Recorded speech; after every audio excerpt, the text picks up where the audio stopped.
बच्चों, आज हम लोग बात करने वाले हैं चैप्टर के बारे में जिसका नाम है ह्यूमन रिप्रोडक्शन। ये चैप्टर बोर्ड एग्जाम वालों का सबसे फेवरेट चैप्टर होता है क्योंकि यहाँ से बहुत सारे इंपॉर्टेंट क्वेश्चंस बनते हैं। ठीक है, तो हम इसको कुछ पार्ट्स में समझेंगे और साथ ही हम इसको रिवीजन भी करते चलेंगे ताकि आपको सिर्फ उतना ही पता चले जितना आपको एग्जाम में आने वाला है।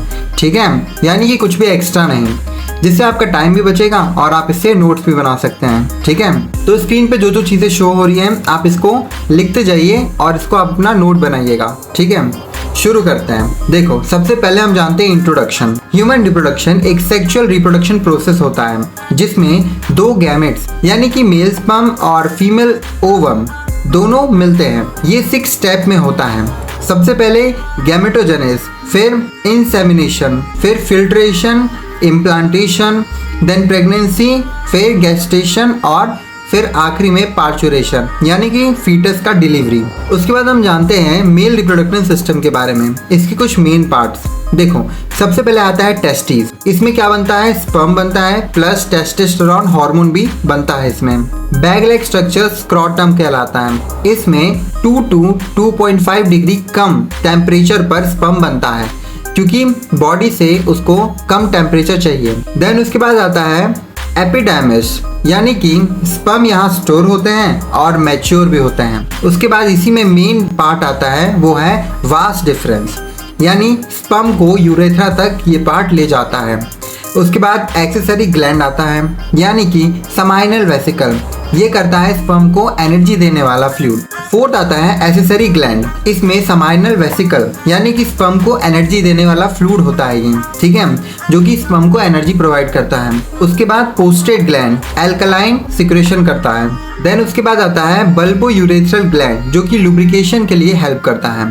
लास्ट में आता है पेनिस जो कि कॉपुलेटरी ऑर्गन होता है। इसमें हार्मोनल कंट्रोल देखते हैं जो कि है FSH यानी सर्टोली सेल एक्टिव और LH यानी लाइडिंग सेल जो कि टेस्टोस्टेरोन बनाते हैं। ये हो गए सारे main part male reproductive system के। अब हम मूव करते हैं फीमेल रिप्रोडक्टिव सिस्टम के कुछ मेन पार्ट्स जो कि आपको पेपर में पूछे जाते हैं। सबसे पहले आता है ओवरीज जो कि ओवम बनाता है और एस्ट्रोजन और प्रोजेस्टेरॉन हार्मोन को बनाता है।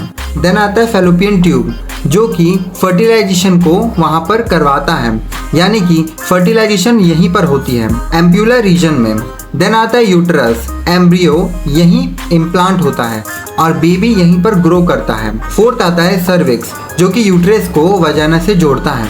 लास्ट में आता है वजाइना जो कि डिलीवरी और कॉप्युलेशन का रास्ता होता है। ठीक है, उसके बाद हम बहुत ही इंपॉर्टेंट टॉपिक पे मूव करते हैं। ठीक है, जो कि है गैमेटोजेनेसिस यानी गैमेट का फॉर्मेशन करना।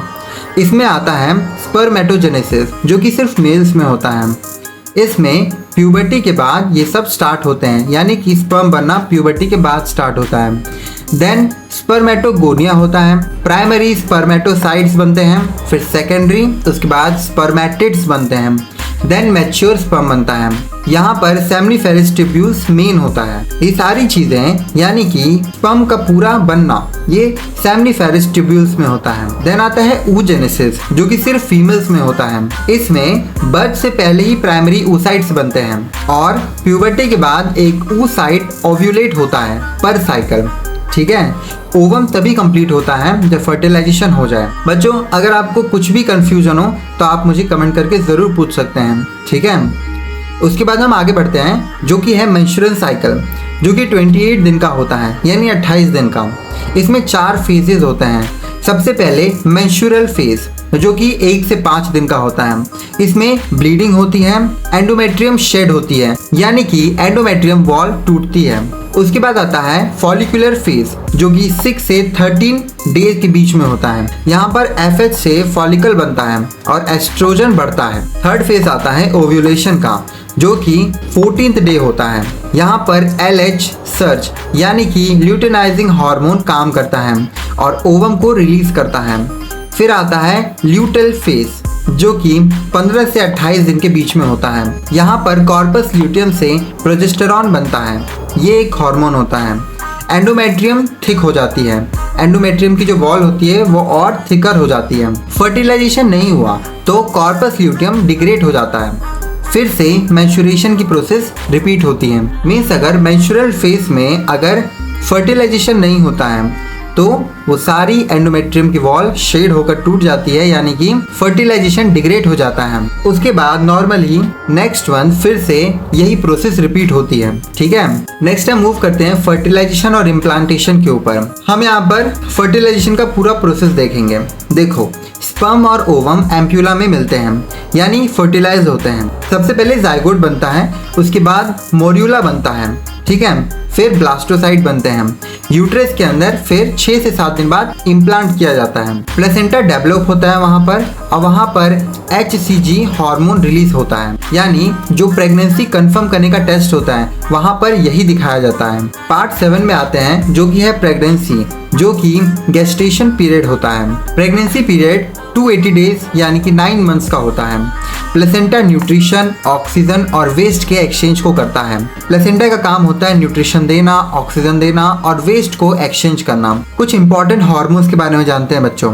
कुछ इंपॉर्टेंट हार्मोन्स जो कि प्रेगनेंसी में यूज होते हैं। देखो, सबसे पहले आता है HCG जो कि प्रेगनेंसी मेंटेन करता है। देन प्रोजेस्टेरॉन जो कि यूट्रस को स्टेबल रखता है। फिर एस्ट्रोजन जो कि यूट्रस और ब्रेस्ट को ग्रोथ देता है। फिर आता है रिलैक्सिन जो कि डिलीवरी के टाइम पर पेल्विक मसल को रिलैक्स करता है। ठीक है, अब देखो जो एम्ब्रियो डेवलपमेंट था उसकी प्रोसेस को हम एक बार और अच्छे से देखते हैं। देखो, एम्ब्रियो डेवलपमेंट में सबसे पहले जाइगोट बना, उसके बाद मोड्यूला बना, फिर ब्लास्टोसाइट बने, फिर इम्प्लांटेशन हुआ। ठीक है, 3rd मंथ तक ऑर्गन्स डेवलप हो जाते हैं। ठीक है, जो फीटस होता है उसके सारे ऑर्गन डेवलप हो जाते हैं। 8 वीक्स के बाद एम्ब्रियो को फीटस कहते हैं, यानी कि जो बेबी डेवलप हो रहा था, ठीक है, उसको हम 8 वीक के बाद फीटस कहने लगते हैं, यानी कि चाइल्ड कहने लगते हैं, और तब तक के लिए ये जाइगोट ही रहता है। देन उसके बाद पार्चुरेशन आता है, यानी कि चाइल्ड बर्थ। बेबी के मैच्योर होने पर यूट्रस कॉन्ट्रैक्शन स्टार्ट होता है। ठीक है, प्लेसेंटा और फीटस दोनों ऑक्सीटोसिन हार्मोन ट्रिगर करते हैं। ऑक्सीटोसिन हार्मोन वो होता है जो कि स्ट्रॉन्ग कॉन्ट्रैक्शन करता है और इससे बेबी का बॉर्न होता है। लास्ट आता है लैक्टेशन, यानी कि ब्रेस्ट फीडिंग। आफ्टर डिलीवरी जो मदर होती है वो ब्रेस्ट फीडिंग करती है फीटस को। तो उसमें क्या क्या हार्मोन्स होते हैं, क्या क्या चीज़ें होती हैं वो समझते हैं। सबसे पहले आता है प्रोलैक्टिन जो कि मिल्क बनाता है। ठीक है, फिर आता है ऑक्सीटोसिन जो कि मिल्क निकलने में हेल्प करता है। फिर आता है कोलेस्ट्रम जो कि पहला थिक येलोइश मिल्क होता है। ये फुल ऑफ एंटीबॉडीज होता है, बेबी के लिए इम्यूनिटी बूस्टर होता है। बच्चों, ये होता है आपका चैप्टर एक्सप्लेनेशन खत्म विद सारे कंप्लीट नोट्स। अब हम कुछ मोस्ट एक्सपेक्टेड क्वेश्चंस की भी बात कर लेते हैं। सबसे पहले आता है स्पर्मेटोजेनेसिस डायग्राम और एक्सप्लेनेशन। देन उसके बाद मेंस्ट्रुअल साइकिल विद हार्मोन्स। फिर difference between spermatogenesis versus oogenesis। फिर question number 4 steps of fertilization plus implantation. 5th आता है फंक्शंस ऑफ प्लेसेंटा। 6th आता है कोलेस्ट्रम का रोल। 7th आता है ऑल हार्मोन्स फंक्शंस। ठीक है, यानी कि FSH, LH, estrogen, progesterone, HCH और ऑक्सीटोसिन और प्रोलैक्टिन, इनके आपको फंक्शंस लिखना है। फिर आता है लास्ट क्वेश्चन जो कि है पार्चुरेशन की प्रोसेस आपको लिखनी है। इसी चैप्टर के कुछ मोस्ट इंपॉर्टेंट और प्रैक्टिस करने लायक डायग्राम भी देख लो। सबसे पहले आता है मेल रिप्रोडक्टिव सिस्टम। आप टेंशन मत लीजिए, कुछ ही दिनों में इन सारे डायग्राम्स की वीडियो आपको मिल जाएगी। ठीक है, तो आप हर डायग्राम के लिए एक पर्टिकुलर वीडियो देख सकते हैं जाकर। ठीक है, द टोटल NCERT पे बस कुछ ही दिनों में आपको सारे डायग्राम मिल जाएंगी क्लास 12th के। ठीक है, तो उसके लिए द टोटल NCERT को सब्सक्राइब कर लीजिए और बेल आइकन दबा लीजिए ताकि मैं जब भी वो वीडियो डालूं आपको तुरंत पता चल जाए। बच्चों, फाइनल बोर्ड प्रिपरेशन के लिए मैं आपको कुछ टिप्स देना चाहता हूं। सबसे पहले डायग्राम को नीट और प्रॉपर लेबल करके बनाओ। मिनिमम आपको 3 मार्क्स के लिए ये करना ही चाहिए। फिर हार्मोन प्लस मेंस्ट्रुअल साइकिल, ये स्ट्रॉन्ग कॉन्सेप्ट होना चाहिए आपको इसके बारे में सारी कुछ चीज़ें पता होनी चाहिए। और आप टेंशन मत लेना, जैसे कि मैंने आपको बताया कि सारे डायग्राम की वीडियोस जल्दी आने वाली है। ठीक है, तो शाम के टाइम पर आपको डायग्राम की वीडियो ज़रूर मिलेगी, सिर्फ कुछ ही दिनों में। उसके बाद आपको फ्लो चार्ट में शॉर्ट नोट्स बनाने हैं ताकि आपको एक रिवीजन कर पाओ, और आपको प्रीवियस ईयर के क्वेश्चंस तो करने ही करने हैं। ठीक है, तो बच्चों, ये था आपका चैप्टर ह्यूमन रिप्रोडक्शन। हमने पूरे चैप्टर को कम से कम टाइम में समझने की कोशिश की है। इसके बाद भी अगर आपको कोई डाउट हो तो आप कमेंट में ज़रूर बता सकते हैं। और मैं आपको ज़रूर रिप्लाई दूंगा। साथ ही द टोटल एनसीईआरटी को सब्सक्राइब कर लीजिए, क्योंकि आपको एक से बढ़कर एक और डेली आपको वीडियोस यहाँ पर अवेलेबल मिलेगी। तो द टोटल एनसीईआरटी को सब्सक्राइब कर लो। हम सारे सब्जेक्ट को पढ़ेंगे, ठीक है। 6 से लेकर 12 तक जितने भी सब्जेक्ट है सारे को हम यहीं पर कंप्लीट करेंगे। मैं मिलता हूँ अगले वीडियो में, तब तक के लिए द टोटल एनसीईआरटी को सब्सक्राइब कर लीजिएगा।